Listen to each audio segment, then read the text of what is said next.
Okay, my mic isn't working, so I don't know how well this is going to go, but anyways, hello, I'm Joy. Today is going to be a little different. Something that I really wanted to do this year was read a lot more books, so I set myself a goal to read. It might sound like really little to you guys, but I was like, okay, I'll read at least 12 books by the end of this year, so at least one a month. And to be honest, I didn't realize how into reading I would get.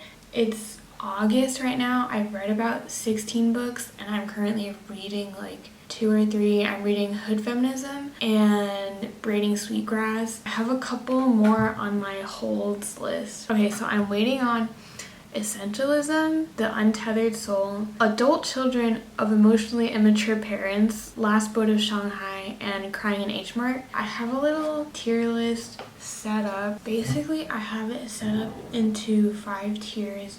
The first one is Made Me Feel Things. The second one is Books That Made Me Think About Them for Weeks. Ignore the typo. Third one is Good but Not Life-Changing and a teeny bit overrated. The fourth one is Had to Force Myself to Finish. And the last one is Wish I Didn't Read. I'm gonna go in chronological order of what I read first. I have like this little Notion list of like every book I want to read, the progress, and also when I finished it, and then like big ideas that I take away. Mostly I do this because I read really fast, so I find it really easy to like get really into a book and then like a month later forget everything that happened in it. So I keep those there just to remind me. So the first book that I read this year is On Earth We're Briefly Gorgeous. I will put this at Books That Made Me Think About Them for Weeks. My big ideas from this book are When Your Mom Loves You But Hits You, relatable, being gay, loving and hurting, and then fentanyl, because it pops up, you know, war on drugs, that kind of vibe. I liked it because I haven't read a lot of books from the perspective of like someone who's not white, and like the open description of like what it's like to be abused by your parent while still like feeling the tension between their love but also the hurt that they give you. I feel like that was something that I haven't really read about, and it kind of hit home. Yeah, I wouldn't put it at Made Me Feel Things because I think it was more of like a beautiful book than a book that felt like it was like stabbing me in the heart as some of the other books will, but I really liked it and I would recommend. The next book that I read is Pachinko, and I will also put Pachinko under Books That Made Me Think About Them for Weeks. I think when I first read it immediately, it made me feel a lot of things, but like as it kind of settled in, I don't think I liked it as much as some of the other books that I'll put in. Like, I really liked it and it was a really emotional story, and the notes that I have from it are being a woman kind of sucks, not gonna lie. Pain and suffering of every woman in the goddamn family, oh my lord. Yeah, it's just like generational trauma and pain, and the fact that it always like falls on the woman. Okay, like sure, everyone is suffering in these stories, but it's just so obvious that the pain that they feel and the positions they're put in are very much tied to their gender. And also, I think the depictions of war and internal violence and like racism within Asia is something that I don't read a lot about, or I haven't really seen come up a lot. I feel like a lot of books view Asia as a monolith, and the internal tensions definitely exist, so this highlighted that a lot. And I think it was a good read that provided some like beneficial historical context and also is something that you can get really into. It's quite a long book, but I finished it pretty fast because I just like couldn't put it down. Okay, the next book I read is The Tipping Point, and I'm gonna put this as Wish I Didn't Read. This book was published in like 2001, I think, quite a long time ago. While I feel like some of the principles still stand, like, you know, the whole concept is like little changes can lead to big change, which, okay, valid. The notes I have from it are connectors, mavens, salesmen. So that's basically the system of people that it takes to like spread one piece of information. And it's basically saying that these different types of people are crucial to spreading and making big change. There's also stickiness, fundamental attribution error, policing versus cleaning graffiti, potential for change, and power of action. Those are kind of the big ideas I got, but my problem with this book is that it uses examples that are not relevant anymore. Like one of the big ones that they use is the Kitty Genevieve's case, which just, there were so many messed up things about it. While some of the big ideas are valid, I don't think the evidence that it has is as relevant anymore. I just find it misleading and I wouldn't read it again. I would read a different book, which I'll talk about later, because it basically disproves a lot of the individual examples used in this book. The next book I read is This Could Be Our Future. Okay, I don't know if I should put it between good but not life-changing and a teeny bit overrated, or had to force myself to finish. Like, it definitely wasn't a read that I could do very easily. Okay, I'll put it under good but not life-changing. So this book is written by Yancey Strickler.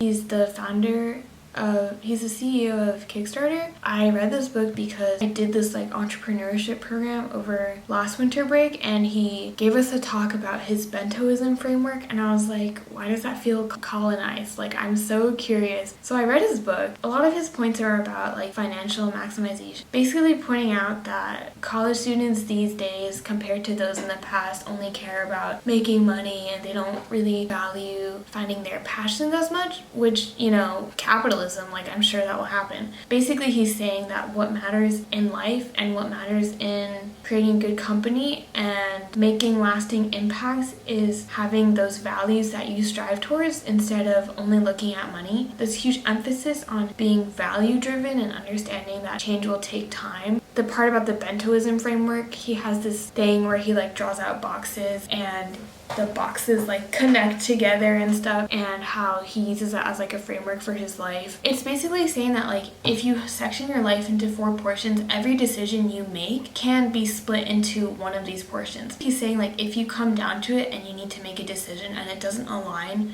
with each of those things that you've chosen, then you shouldn't be making that decision. And like, that's completely fine, but I find it really weird that he was like inspired by bentos, and then this like white man tried to create this framework based on bentos. And the other thing that rubs me the wrong way is like he has an Asian wife, and I don't know what it is about like white entrepreneurs and their Asian wives. It's always like that weird fetishization trope of like, I'm this strong rich entrepreneur here to like take you away from your home country and like blah blah blah. And like, that could just be me reading a lot into it, but I feel like I see that trope a lot. Nothing against Yancey. I actually think Kickstarter is a really great company, and I actually really liked his talk, which is why I thought his book would be interesting, and it was, but like, I'm not that impressed by his bentoism framework, and I think some of the things that he's saying in his book are kind of obvious, or they're kind of just common sense. I think the idea that we're becoming more money driven is quite common, and I think to say these things as if we aren't at the hands of capitalism and the patriarchy it doesn't have that intersectional lens that actually ties social issues into some of these problems. The next book is Critical Lives, Frida Kahlo. I'll put it under had to force myself to finish. It was for a class on Frida Kahlo. The big ideas I got from this are just, I literally wrote, Frida's life was fucking hard, past traumas, Rivera, Trotsky, feminist views versus Mexican views, and her connectiveness. I had to force myself to finish it because it was probably like the first serious biography I'd read, so I wasn't really used to that style of writing. But Frida Kahlo is a really interesting person, and I like this take because it doesn't like over-sexualize her or focus too much on her relationship with Diego Rivera. You learn a lot about the past incidents that have informed her life, which I think are important, but it doesn't psychoanalyze her and imply that every painting she's done has like certain connections to this and this. Like, it draws connections, and I think they're pretty valid. I just feel like her life is so overanalyzed and so dissected to the point where it's hard to know what is true. So I like the fact that it gives you the baseline, like, this is what happened, and then you can kind of take the interpretations from there. If you're interested in Frida Kahlo, a pretty good read. The next one that I read is Song of Achilles, and I'm going to put it under good but not life-changing and a teeny bit overrated. So when I started reading Song of Achilles, I actually tried to get through it as an audiobook because someone on YouTube has read the whole series for free. It was fine, but I don't know why I can't get behind audiobooks. Having a woman read out to you like Pericles giving Achilles a hand job is just like not the way to go about reading this book. So I stopped listening to the audiobook, then I reread it from the start. I really liked this book when I first read it. I was really into the story. I don't know that much about mythology, and it was very digestible, so I didn't feel like I was missing out on details or whatever. Like probably if I knew more mythology, it would have been more interesting. The notes that I took on it are white gay love, LMAO, Achilles being a bitch, how much would you sacrifice for the people you love, who would you die for, is someone's reputation worth your life, also parenting is hard as fuck. I think it was good, and I know it gets a lot of hype on Book Talk. That's like where I saw all the reviews for it, so I wanted to read it, but I just feel like it shouldn't be the face of like books on gay love. I'm just gonna say I think Song of Achilles is a fine book. I think it's a good book, but I don't think it should be the face of like gay literature. Obviously there should be more books about like queer relationships. I just don't think that this one about two white men with a pretty cliche ending should be the one to do it for us. The next book is Little Fires Everywhere, and I'm gonna put this under books that made me think about them for weeks. I actually didn't know that I would like this book as much as I did. I bought it on Free and For Sale for $3 and I finished it so fast. It's not the longest read at all. When I took from it, motherhood, LMFAO, being a teen, break some rules while you're fucking young, don't be a Mrs. Richardson. I think this is like a great portrayal of like what not taking advantage of your young years can do to you, and like how adulthood can be so informed by the kind of person you think you're supposed to be. I just think the family dynamics are very intriguing. So basically it's like a mom and her daughter moving around towns, and they move into like this very cookie cutter white town. And what's so interesting is like in this town, like they think they're so perfect. It's like the liberal that thinks they're so inviting until they have to face people of color like in their neighborhoods, in their lives. And I really like the depictions of the different parenting styles and how the single mom gets so much shit for being an artist and working these part-time jobs when she's just trying to pursue her dreams and do well too. And then you can see her daughter struggle with like trying to fit in and also trying to support her mom and be understanding. And I feel like her daughter takes on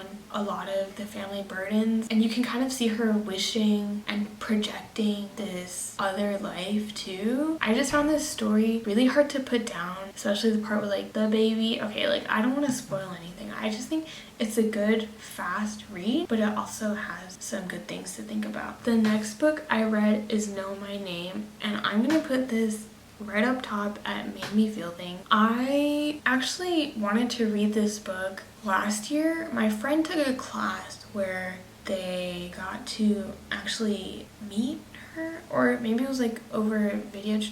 I feel like they actually met her, but basically Chanel Miller gave a talk to the class because they needed a professor. I didn't take that class, but my friend said it was super good.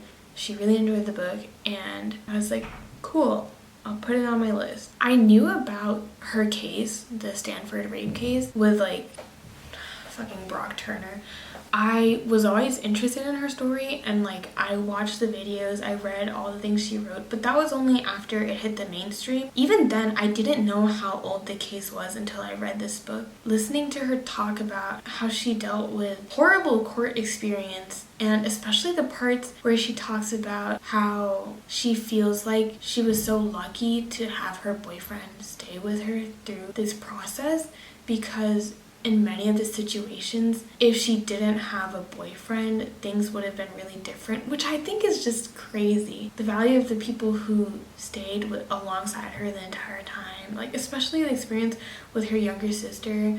she also went through a lot, and just like dealing with the guilt of like, if I don't say something, or like if this didn't happen to me, it would have happened to somebody else. But I think everyone should read this book. It's just so upsetting to hear about how little institutions did for her, and how when she went back to this place where she had been raped, like not much had changed. Like they had put up like one light post or something. It just makes me think about the amount of people who this happened to, but they didn't have the resources to fight against it or stand up for themselves. And it's really hard, and especially the fact that she didn't tell anybody. Like that's the craziest part, is like so many people talked about and knew what was happening, but they didn't know that it was her. I think this book is a must read, especially I think men should read this. The next book is How to Date Men When You Hate Men, and I will put this, I'm kind of going between these two, but I think I'll put it here mostly because I didn't really have to force myself to finish. Like I think it was a funny read, but I don't know if I gained that much out of it. This book is basically like what it's like to date someone who's oppressing you. That's basically the whole spiel, and it's like telling you how to like have fun and live your life and fuck everything else and just find someone who likes you for you, and then a lot of like funny stories along the way. But I don't know why I just don't remember that much from this book. It just wasn't that memorable for me. I also did read it pretty. The next one is We Were Liars. This book made me think about it for a very long time, because there's kind of a plot twist at the end and it really fucked me up. And I think some of the smaller things I picked up in this story are the things that stuck with me. So one of them is that the main character started giving away a lot of her things. She took this as like a way of being charitable and imagining that like she was a good person because of it. But there's a part that talks about like how there's privilege in being charitable, and even though she thinks she's doing something good, it's like obvious that she's only doing it to make herself feel better, which was interesting. And then the other thing was destruction of wealth doesn't bring people together. There's like a lot in this book to do with like money, generational wealth, who inherits what, that kind of thing. The fact that like that's not what brought them together, but instead it was their sadness and their anguish, and also just a lot of blatant racism and classism. To me, I thought it would be like a really simple story about these young teens and stuff, but it ended up being like way more complex than I thought it would be. And I don't know, it was just on my mind for a long time after I read it. The next one is Shoe Dog. I'm going to put this as had to force myself to finish. I feel like Shoe Dog has a lot of hype, mostly because I feel like it was written again a while ago, and like, oh my god, Nike, big corporation, big success, wow, wow, wow, wow, wow, entrepreneurship. But I personally didn't like this book. I feel like the general takeaways are like, take risks, like you have to make mistakes. There's so much struggle behind the success, and it's like, you know, how he flew all the way to Japan to buy these shoes, how he got fucked over by Japanese corporations, like blah, blah, blah, blah. To me, it was kind of just a story of white privilege. I don't really like how they describe some of the women Hawaii, when he goes to Hawaii after he graduates and he decides that he doesn't like know what to do with his life, so he just moves to Hawaii with his parents' money, like, and then he marries the woman who's like sitting in the class that he's teaching. There's some simple things here and there, and then I think at the end he kind of put out this part that was like, you guys don't understand what it's like to be a corporation and be criticized for things like paying people cheap labor, like blah blah blah blah blah. He's like, you don't understand, like I can't just start paying people more in this country or in this area, because then like that ruins everything. I get in trouble with the government, and like you don't see that like I'm doing these initiatives to make the world better too. And I'm like, okay dude, like I feel like it's a cop-out. It's like, this is how I started my company, and even though like we have so much impact over the world, like he's kind of saying like, I can't change these things, I can't change these things. And it's like, yeah, I understand that, but you cannot make a harmful decision and say that it's not your fault, that you can't make those environments better. It's like, you chose the environment in the first place. That rubbed me a certain way. Then I feel like a lot of the risks that he had to take were uniquely white. You know what I mean? Like there's no way a black man during the same time period could have done any of the things that he did. He was taking out like millions of dollars in loans. he was like doing all these crazy things, and there's no way that anyone who was not a white man could have convinced anyone to give him those loans. Or I found some of the things that he said about the Japanese people he worked with kind of offensive. Like, he made a lot of comments about like meeting people and thinking like, oh, like these people's grandparents were trying to kill my grandparents, and it's like, your grandparents were trying to kill his grandparents too, dude. Like, it was a very one-sided view of the world, and I feel like this book itself is just a blatant admission to why the story of white entrepreneurship is simply not as unique as we think it is. I know a lot of people really like this book, and sure, there's some things to learn about entrepreneurship and stuff. I feel like this didn't really make me like him as a person at all, which is not the goal, right? But the next book I read is A Little Life, which made me feel so many things. A Little Life is really a really long book. It's very, very long, but I got through it so fast, and I just remember I was finishing the book at like 2 a.m. The person in the room next door to me was literally having sex, and I was listening to them have sex while I was just sobbing and finishing this book. Like, I wrote down self-destruction, loving and being loved, forgiveness, powers of friendship, what family means, getting to know characters, and when is life worth living? Trigger warning, there's a lot of self-harm. There's a lot of, there's just so much pain. And like, every time I read the descriptions of physical pain, like, I felt like I was feeling them on my skin. And it's just so like painful to read, and it wasn't anything that I expected at all. Like, when I read the description, it's like 4 dudes who went to college together, like they're friends, and I was like, oh, this is just gonna be like some bros being bros. But then I was like, why does the cover look like that? And it's like such a painful read, and like, you get to know the characters so well over such a long period of time, and it just makes you feel like you're there. And the most painful part is that you can't do anything. The entire time I read this book, I wanted to freaking just like hold Jude and like just like tell him to stop. And like, it's so hard because you know that the characters, what they're doing isn't inherently wrong, but it isn't inherently right either. And you know, there's highs and lows. There's some very sweet, heartwarming parts that made me very, I had tears of joy, but for the majority of this book, the emotions that I felt were very, very sad. It is like one of the best books I've read in a long time, and which doesn't mean that much because I don't really read a lot, but like, whenever I think about what books I want to reread, this is one of them. I don't know if I can handle it again. I'm scared that if I read it again, I'll notice all these things that I didn't notice the first time, and it will just make it hurt a lot more. I recommend this to everyone, but beware if like you can't handle self-harm, because it's really so graphic. And I also like that their depiction of a gay couple is not sensationalized. I feel like it's a very warm depiction of love that doesn't really make it seem like the fact that they're gay become the core part of their relationship. I'm not going to say whose relationship, but you'll find out. Next book that I read is Minor Feelings.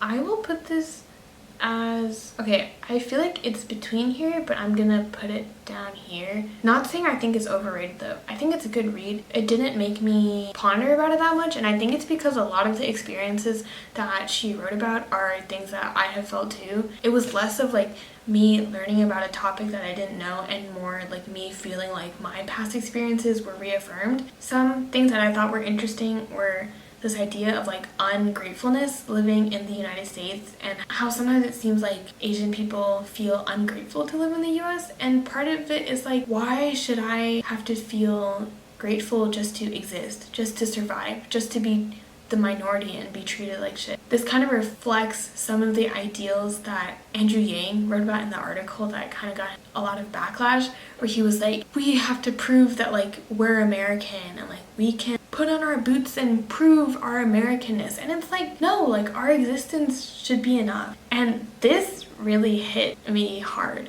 The fact that white supremacy will not need white people anymore. Like, it's so ingrained in us, the colorism, the racism, that it doesn't need white people anymore. Because it's true, like I can see white supremacy rooted in my Chinese family and in the international schools that I grew up in. I don't know why that was so shocking for me to hear. There's a lot of interesting writing about the challenges of the English language because she writes a lot of poetry, and that was super interesting.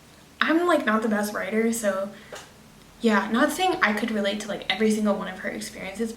I feel like I kind of related, and it was nice to know that like people are reading this book and understanding some of the things that I've been through. Okay, I'm gonna put Humankind, A Hopeful History in made me feel things, even though it's more of a book that made me think about them for weeks.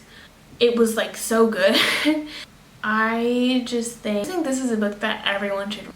This book is about how humans are uniquely sociable and that we're kinder than we think. Like the whole premise is that humans are not innately bad, and like it's not like we're innately good either, but there's more good than we think there is. This idea of like compassion over empathy and to not be ashamed of doing good, and also how the news can be really isolating and how a lot of our experiences or perceptions of the world can negatively lead us down more disbelieving views. And I like this book so much because it disproved a lot of points in The Tipping Point. It tells the real story of Kitty Genovese. It talks more about the systemic and intersectional issues that The Tipping Point kind of touches on but doesn't really go into and acknowledge. I actually heard about this book because some dude on Tinder and his bio was like, read this book, and I was like, oh, it looks good. And now it's one of my favorite books. So it's one of those books that kind of like restores your faith in humanity, as cringy as that sounds. But I like how it is nicely optimistic, but not in like a very overtly commercial way. Okay, then I read The Power of Habit, and I'm gonna put this as good but not life-changing. It basically just tells you like how to fix your habits, your habit loops, how to replace your old ones, how to find a routine, and to isolate, have specific cues, and make a plan. It tells you a lot of stories along the way, such as how Michael Phelps trained and how training these cues made it so that when it came time for competition, his body was acting out of habit and he wasn't messing up. And also how a football coach was able to completely change the trajectory of his team by making them learn these new habits. And when they did mess up, it was because they reverted back to their old ways. The most recent book that I read is The Invisible Life of Addie LaRue. I'm going to put it as good but not life-changing and a teeny bit overrated. Like, I think there's a lot to say about watching these two people, one of them who has too much time on their hands and the other one who is running out of time, and the idea of what freedom is for Addie. The idea of like, what is your lasting impact on the world once you're gone, or before you're even gone? What is remembered of you? I didn't find the romance that captivating. I feel like the story was alright. I was a little bit confused about the ending, but I feel like there was so much hype on it online, and I thought it would be a little more action-packed than it was. And perhaps it's just because I don't like as much of like the historical flashback back and forth type, and there's a lot of that. I just don't think it was as good as I thought it would be, but I don't want to like hate on people who love this book so much. I'm going to continue with my reading list. I was getting kind of slowed down with the books I was reading, and I thought that maybe remembering which ones I liked would make me more excited to read some more. So if you have any recommendations, I would love to take them. As always, see you in the next one. You can like, you can subscribe, you can leave me any comments. If you want to follow me on Instagram, my @ will be shown on the end screen. So thank you and bye.